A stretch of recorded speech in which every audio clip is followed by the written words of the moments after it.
Hi everyone, it's Heather Darnall. Welcome back to my art channel. Thank you for joining me for another video. So today I wanted to go back and revisit a painting that I had done last year. I did a couple of flamingo lovebirds, and although I loved that painting, I kept it pretty simple. So this time I kind of wanted to go back and redo it in a sense as far as going full-blown, totally tropical with it. I want to add some greenery and flowers and some trimming and all that kind of stuff and just see how it goes from there, especially while we're still enjoying the summer months. But anyways, before we get started, today's ministry snack comes from the book of Proverbs, chapter 4, verse 23. And it reads, "Keep your heart with all vigilance, for from it flow the springs of life." Alrighty, so the author of the book of Proverbs was written by King Solomon, who was the son of King David. Now, King Solomon was known to be a filthy rich man, as in he couldn't even count all of his riches and money and all that stuff, even if he wanted to. But more than that, he was a very wise king. Now, the reason for his wealth and his wisdom was because one night God had spoken to him in a dream and was basically asking him, hey, what do you want in life? What do you desire?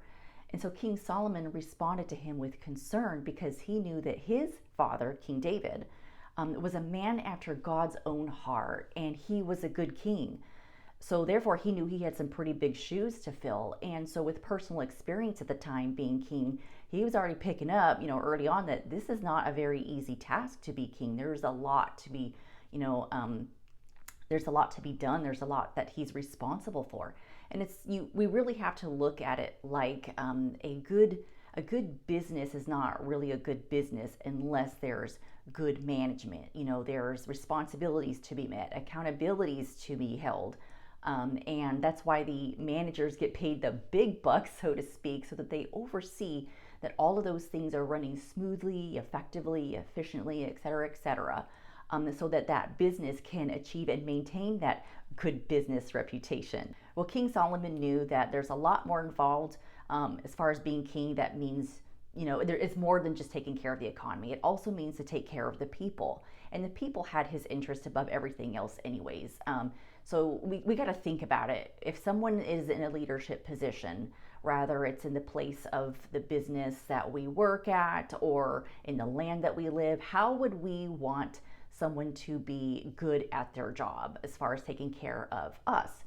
Well, I would assume that we would want that person in leadership to be, to listen, to be attentive, to be involved, to be eager and motivated, so that we could develop that reciprocating and trusting relationship. So Solomon wanted to do all of that and then some, but he just didn't really know how to go about doing it. So in response to God's question of, hey, what do you want in life?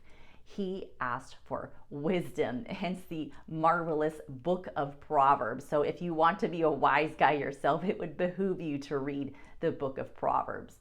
But just think, he could have asked for like a mountain of money or some random oddball greedy thing that he had on his heart, but he didn't. He asked for wisdom.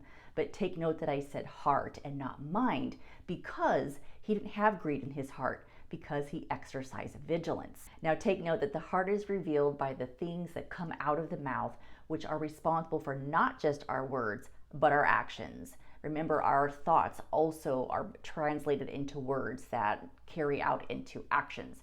But anyways, the bottom line is that God was so ecstatic that King Solomon had a genuine concern for being a good king, that he was like, oh, you want wisdom? Pfft, boom, done. And so not only did he give him some off the charts wisdom, but because he did not ask him for, this big old mountain of money or heaps and heaps of wealth, he basically gave him that anyways.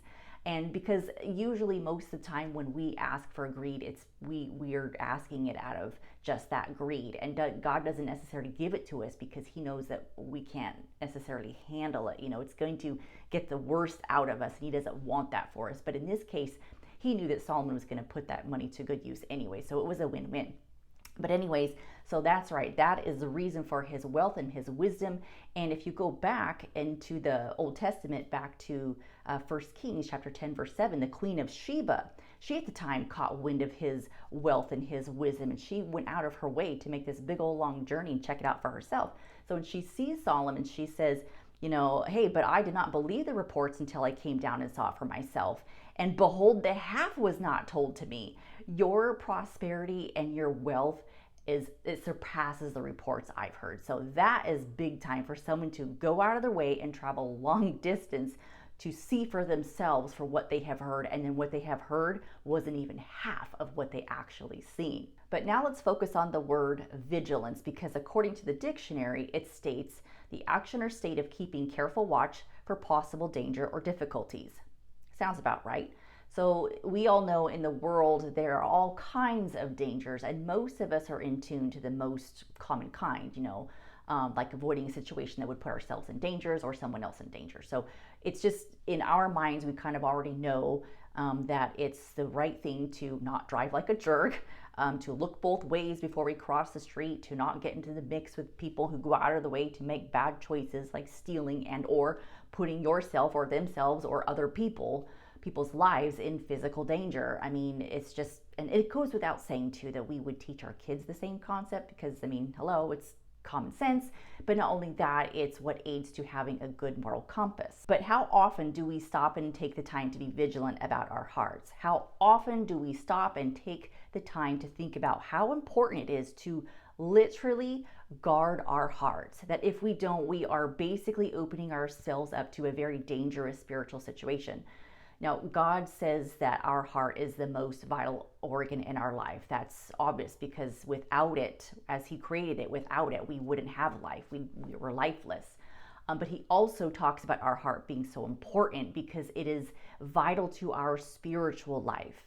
And therefore, He makes it the place in which He desires to dwell in. So if you haven't welcomed Jesus as your personal Lord and Savior in your life, then friends, I regret to inform you that instead, rather, you have the worst entity and enemy dwelling in there, and you need to kick him to the curb and make it a personal appointment with Jesus already and have a chat about that. Now, although you may not have accepted Jesus already and your gift is salvation and feel like nothing's bothering you and you're all good in your life, that's just what I'm talking about. Your heart is open to deception, and deception comes in more ways than we can count.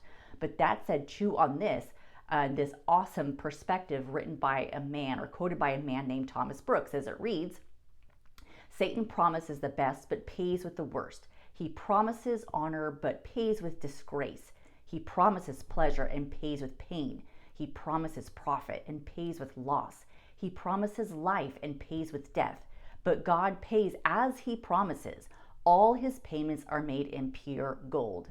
You guys, that basically means the bottom line is God, what He promises is valuable. There's worth in there because it's like gold. It's legit. There's a value in there. Spiritual warfare, it is a real thing. And unfortunately, the deception in our life makes us come to the conclusion that it's just some stupid theory. It's some dumb concept. Therefore, the deception continues. And unfortunately, a side effect from living so many years of being deceived, we become another deceiver. We are just adding to the lost souls population, just multiplying the sin in the world. And what's worse is when we have gotten to that level and have become that comfortable to the deception, that basically means that we prefer it because we're comfortable with it. We don't want change. The only change we want to make is to actually go out of our way and to silence the truth, because now it has gotten that bad. And people, obviously at this point, they're just straight up numb. They have no more feeling and or moral compass left in that department. Their heart is open to the enemy and his agenda. Now, the fact of the matter is that when we have come to that unfortunate point and we have willingly left our hearts unguarded, that is, again, like I've mentioned, and I will continue to emphasize over and over, just how we are welcoming in all the garbage of society, all the garbage of the earth that we're not meant to have, but yet we're welcoming it anyways. And so when we have left our hearts unopened, we are basically letting the enemy come on in and just be our little puppeteer. He's just puppeting us, yet we're too stupid to realize that, and we want to deny that anything and no one or anything is controlling our lives, when it in fact is indeed the enemy. Of course, again, that deception. But Jesus, on the other hand, is like, hey, listen, I am your biggest, I'm your biggest bodyguard. I'm your strongest soldier. I'm your wisest guy. I'm your most trusted sidekick. I am your most capable of everything and anything. I am all yours if you just let me in. I can guard your heart, and you don't even have to flex your muscles. I got this in the bag. Just watch me.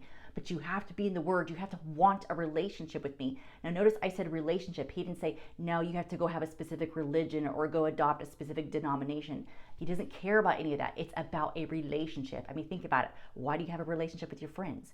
Because it's meaning something. It's meaningful. There's a value in there. And Jesus wants the same with us. It's just a simple, flat out relationship. We need to stop making it complicated about having anything else with him except a relationship. And when we desire that relationship, boom, that's when the magic happens. And so we just have to literally trust him. That's exactly what he wants. But a relationship comes trust. I would think that we would all know that's obvious by now.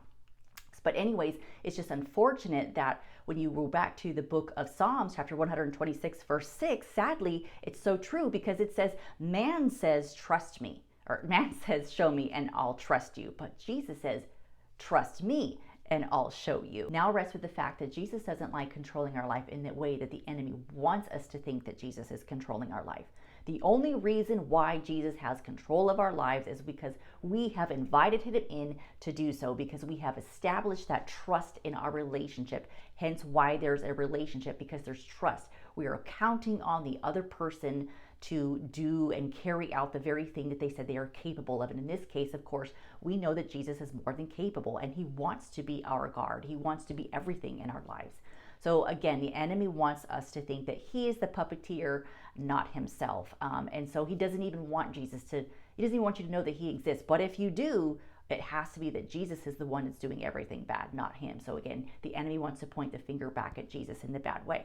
But Jesus is actually the one who sits out on the sidelines and is just waiting for you for whenever you're ready, because he does not impose himself on you. He wants to make sure that you're ready when you're ready, because he is the gentleman, not the jerk. Remember, he gives us freedom, and that's just yet another gift so many of us take for granted. But hopefully with all that said and done, that verse that I provided now makes more sense. Our heart is the hub, the main port, the central location of what springs forth of our actions in life, not just physically, but verbally. Now, if you reflect back to the book of Jeremiah, back in the Old Testament, chapter 17, verse 9, it says, the heart is deceitful above all things. Who can understand that? Well, I'm telling you guys, our hearts are deceitful above all things. We are just straight up icky without Jesus. And he knows it. He understands that we are messed up without him. And therefore, of course, he wants to be our savior. And through his wisdom and his word will be our protection, because his word will never allow us to be deceived. And you can count on that, because if you also reflect back in the New Testament, back in 2 Thessalonians chapter 3, verse 3, it says, but the Lord is faithful. He will establish you and he will guard you against the evil one. But you can't be on the fence about it. This has to be a genuine want. Like I said, the establishment of a true relationship is vital. It is key. It is the only way you're going to get everything out of it. But back in the book of Jeremiah, also the same chapter 17, but the next verse over in verse 10, it says, I, the Lord, search the heart and test the mind, to give every man according to his ways, according to the fruit of his deeds. So what does that mean? It means, well, I give you what you want. You want me to leave you alone? Fine, I'll leave you alone. Let's see how that works out. I don't like that choice, but I respect it and I will honor it, And that said, you'll be tested. And so what does that mean as well? That basically saying, well, we're going to test your theory out on how you think things are going to work out best for you as far as your actions, your deeds. And we'll see what kind of fruit that makes you. So what I'm trying to put down as far as that little bit of it is, basically Jesus is saying, without me, you are going to be a rotten piece of fruit, the deceptive fruit that looks really shiny and pretty with the colorful skin on the outside, that may also have that texture that is so appealing it just makes you want to sink your teeth into, but after you consume it, you just are left feeling sick to your stomach and you have like a foul taste in your mouth, type thing. It's kind of like those apples, that have that mysterious worm that got in there, and we have no idea how that happened. And for some reason, it's able to just eat up the whole inside, just destroying the inside, yet miraculously leaving the outer skin or portion of it still beautiful, therefore it's deceptive. So when we're at the store, we don't know that is destroyed on the inside because we're led to believe on a surface level that's a pretty good looking piece of fruit. So we pick it up from the stockpile at the store, we put it in our bag, twist it up, and take it home to devour later. Jesus ultimately says, with me in your life, guarding your heart, your good deeds without you even realizing it or even caring what you get out of doing those good deeds are going to make you a very stunning piece of spiritual fruit. You are going to be attractive. You're going to be desired to people because of the sweetness that you leave in their mouth, that sweet aftertaste, leaving them to desire more or even wanting to be the same piece of fruit themselves. We want to be contagious in the good way. We don't want to be contagious in the negative way, the way the enemy wants us to be. So I'm just leaving you with this. When you think you've got it all together, and you've got everything under control, and you don't need any outside heavenly help. Unfortunately, that is basically defining the death that you are desiring without even realizing it, on how your pride is going to kill you, and that death, that being killed in that way, is going to be a spiritual death, and a spiritual death is an eternal death. That said, we shouldn't live on the concept that, oh, life's short, better enjoy it, let's party. There again, there's that deception coming in. Rather, we should look at it as, ooh, eternity's long, I better prepare for it. So the bottom line is, when you die, it's not going to be an okay time to finally ask Jesus to come in and guard your heart and exchange your worthless bag of I'm sorry's to make it all better.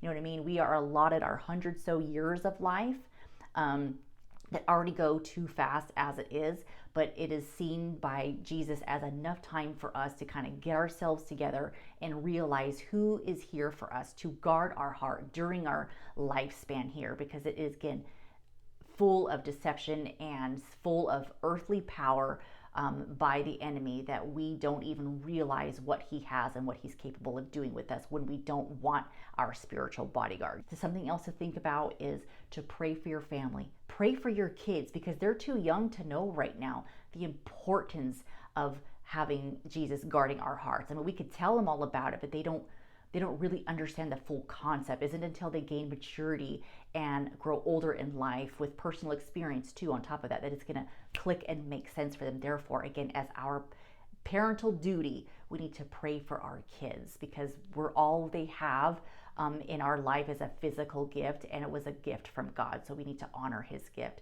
Now remember how he also knows how desperately sick we are, and to don't turn down once in a lifetime opportunity just to curtsy out of this world being deceived.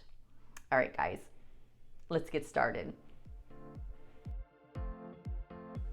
I'm beginning my pre-sketched project working on an 11x14 deep panel gallery wrapped canvas using my 1-inch tip flat brush with the color light pink. You'll see I pre-taped my canvas with painter's tape about 1 inch wide along the borders that go in about 1 inch deep. That meets more painter's tape for an inner border that is about 1/4 inch wide.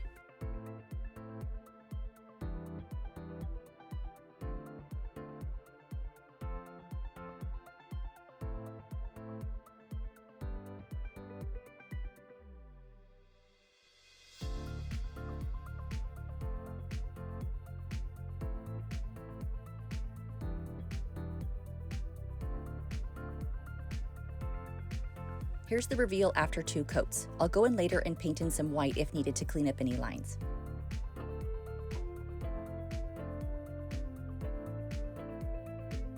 For the background, I'm going to fill it in with about a 50-50 mix of ocean green and titanium white using my number 6 flat shader.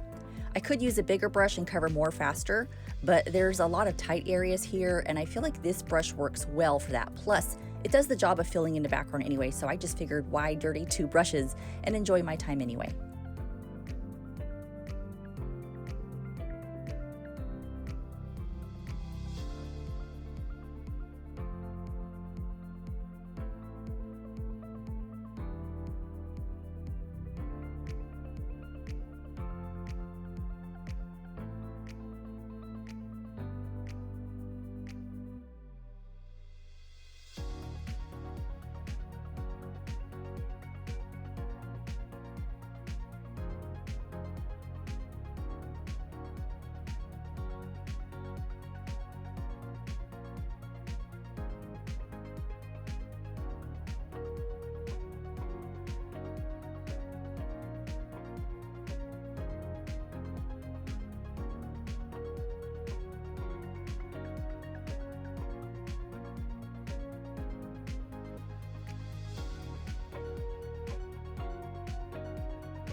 Here's the completed background with 2 coats, and now on to the greenery.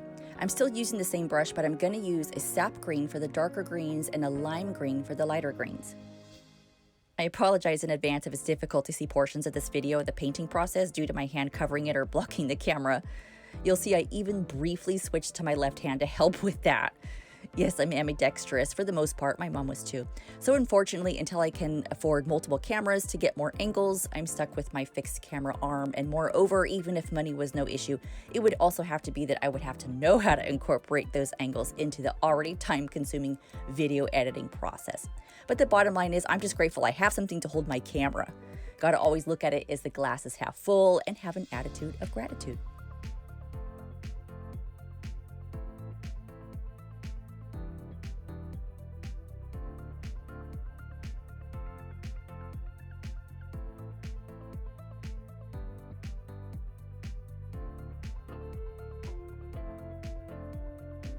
Take note I don't use much greens, as in I don't go back and apply 2 coats, merely just touch-ups.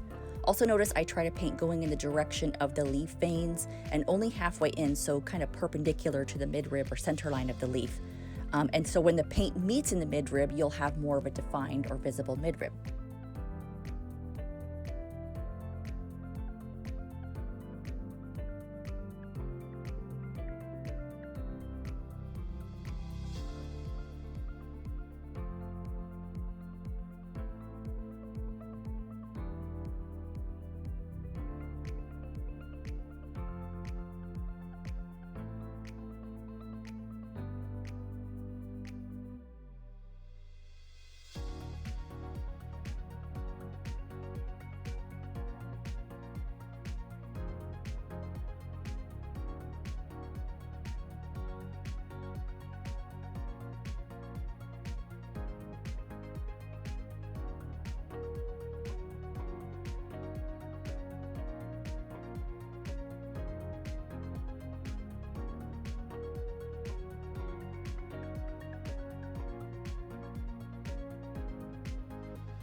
Onto the flowers, I'm going to start from the left and work my way over to the right.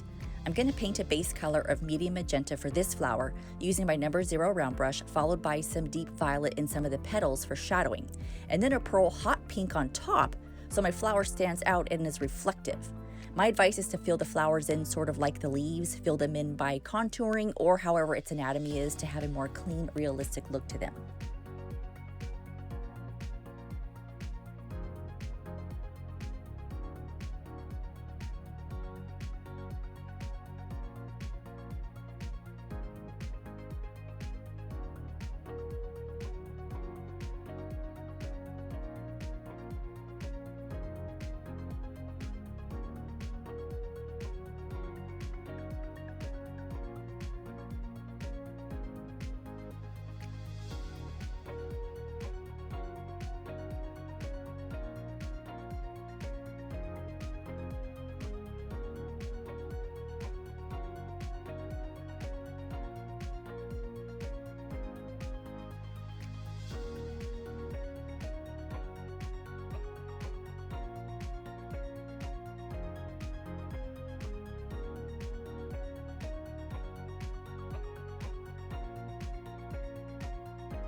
For the highlights, I'm just going to add a few wavy lines of a pearl banana yellow.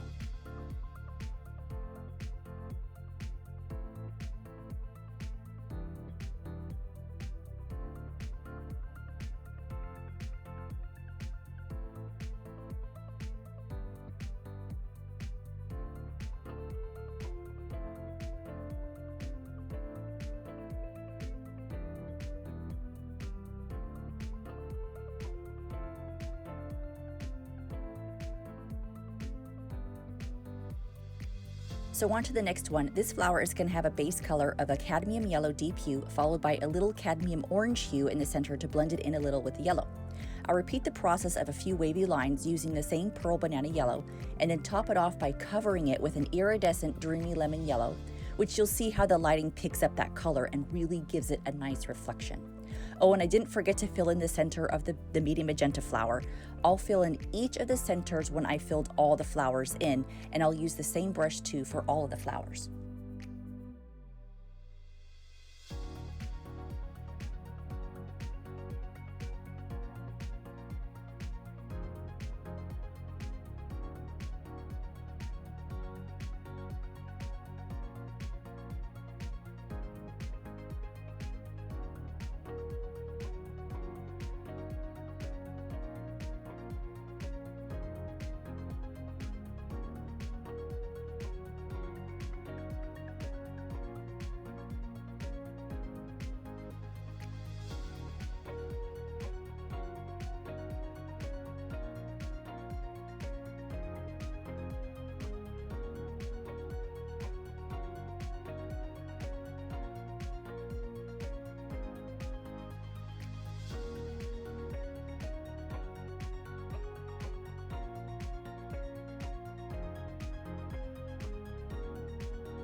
For the last flower, this base color is going to be cadmium orange hue with some primary red in the center. Once those are applied, I'm going to top it off with another iridescent color called Shady Orange. These top colors I'm using are very transparent, which is nice because you can still see the majority of the underneath colors. If you wanted to only use these iridescent colors, you can make them opaque, but you would need to apply several layers. My guess is anywhere from 4 to 6.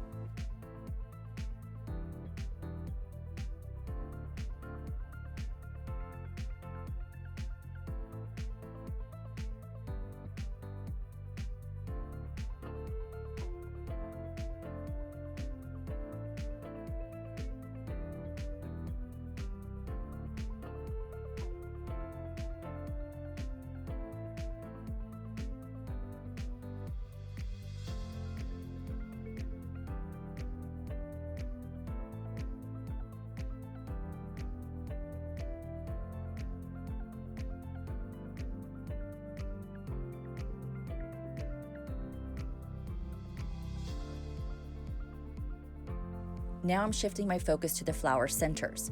All I'm doing is painting in a small thin line using burnt umber, making it thicker at the top, followed by making little pollen pockets by gently dabbing in pearl banana yellow, but only in the thick end of the inner brown stem.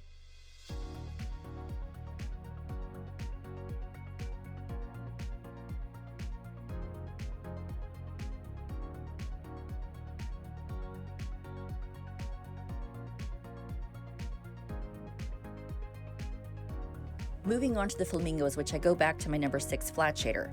Originally, I was going to use Opera Rose, which the color of the label looks more like a fuchsia, but is honestly, no kidding, like a hot pink or neon pink. Now, a pet peeve of mine is when a paint label can be deceiving. Had I known it was going to be so vivid, I would have just left it on the shelf at the store. I mean, it is a pretty color, but it's way too bright, at least for this project. However, some of you may think otherwise, and that's totally okay. Make it to your liking. That's most important. Anyway, I brought the tint down by adding about equal parts of titanium white. But even then, you'll see it's still super bright, as in too neon looking, at least for me. And now it also looks like it's kind of lost with the striped pink border, so I'm going to add some primary red to tone it down some and to darken up the base color a little. Notice I mostly use it for the feather areas and the neck. I wasn't going to originally use primary red at all, but it ended up being a great addition to my color palette.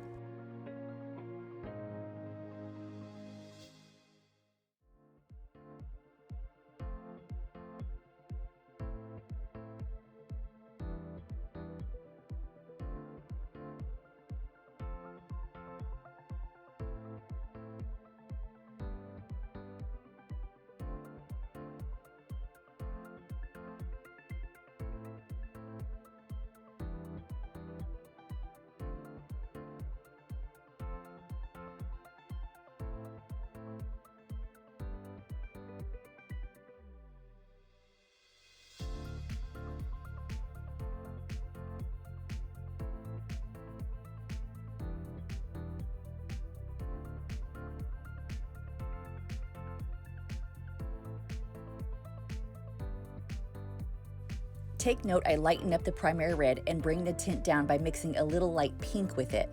At this point, it's finally coming together. I was getting a little nervous how with all these pinks were going to look. So now I'm just layering it with some straight primary red and some primary red mixed with light pink.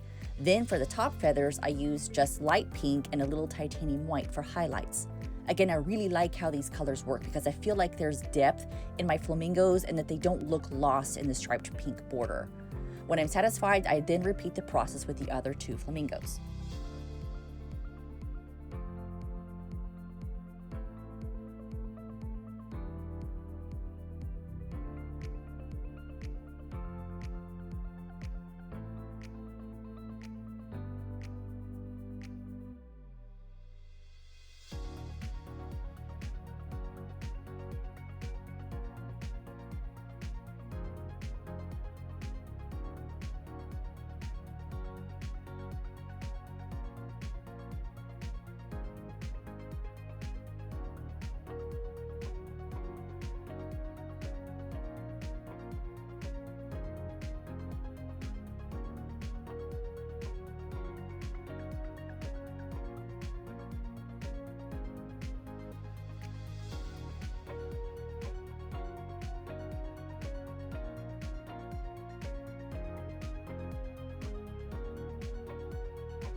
Now onto the eyes, beak, and feet. For the eyes, I'm first going to clean up the beak area with my number 0 round brush using titanium white. Just make sure you bring the white up into the eye area so when you paint the eyes in, they'll have a little white bordering around them.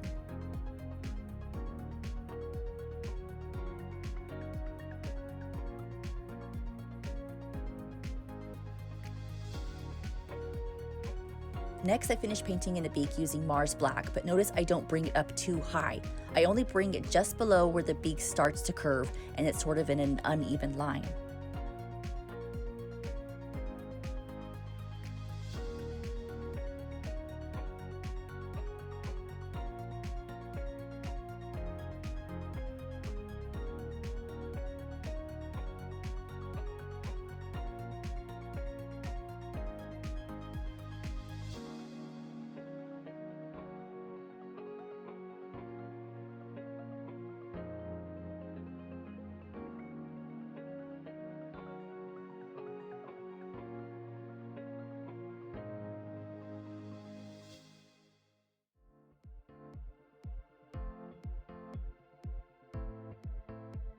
Here I'm taking more of my, what I'm going to call my neon mix, and paint like a triangle in on the lower half of the beak that bumps up against the Mars Black before I go back to using more Mars Black to paint in another beak line and nostril.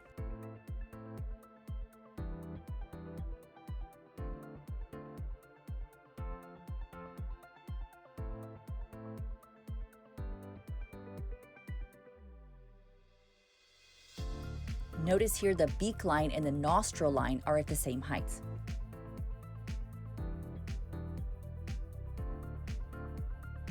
For the eyeball, I'm using a mandala dotting tool and dabbing some cadmium yellow deep hue in there. Make sure it doesn't cover all the white, because remember, you want a little white border to keep the eyes looking realistic. Finally, I use another mandala dotting tool with the smallest head and gently dab like a speck of Mars Black in the center of the cadmium yellow deep hue. Finally, onto the legs, I switch brushes to a small detail brush and fill them in with a milky gray and a dab of burnt umber for shadowing.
Here's the inner border tape removed, and now you'll see that I added more tape, but on the outer borders of it, which you see that I fill it in with an iridescent rich precious gold.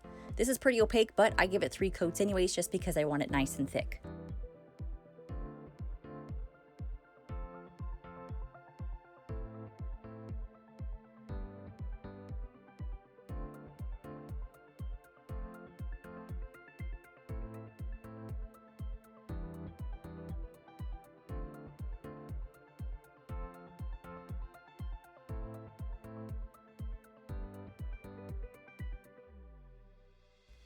Ta-da! Here it is all done, and I also went back and cleaned up any lines within my pink and white border. I gotta say, what a super cute, super summery type painting. It definitely brings back memories of living in Florida, although I never saw any flamingos there. I don't know, maybe it's just more of a common bird in Florida. Anyway, talk about a bright and very tropical painting, to say the least. And you know what? Look what also pairs really well with this. If you remember in my last video, I did a Tropical Vibes acrylic Dutch pour painting using a lot of the same colors, and who knew these little minis would look like it totally belongs with this flamingo painting. I absolutely love it. What a neat contrast with the two types of paintings here, one being abstract and the other one more traditional. Alrighty, so that concludes this demo. All of my paints and supplies are listed in the description if you want to give this a shot while we're still feeling the hot summer vibes. Just wish it wasn't so hot all the time. Ugh. Anyway, if you like this, please be sure to not only share it, but to also hit like and to subscribe for more videos. But more importantly, remember to thank God for this opportunity and always paint from the soul. See you next time. Bye.